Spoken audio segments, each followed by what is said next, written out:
বিশেষ শ্রদ্ধাঞ্জলি জ্ঞাপন করছেন বাগেরহাটের সুযোগ্য জেলা প্রশাসক ও জেলা প্রশাসনের কর্মকর্তাবৃন্দ।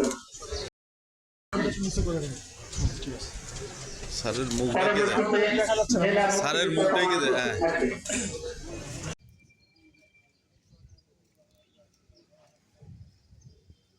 বিশেষ দোয়া ও মোনাজাত পরিচালনা করবেন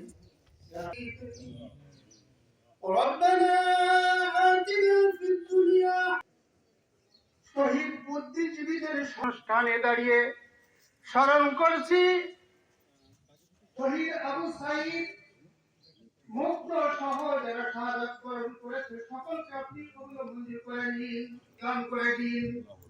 মাওলা খাস করে আমাদের মাধ্যম করে দিন। মাওলা বাগেরহাটের জেলা প্রশাসনের পাশে আসেন এই মোহাম্মদ সুজন মোল্লার পক্ষ থেকে শ্রদ্ধাঞ্জলি যারা শেষ করছেন তারা খুব দ্রুত ফুল দিয়ে চলে আসলে শ্রদ্ধাঞ্জলি জ্ঞাপন করছেন LBED ইত্যাদি সরকার প্রকল্পের বিশেষণে আমরা তৈরি করি।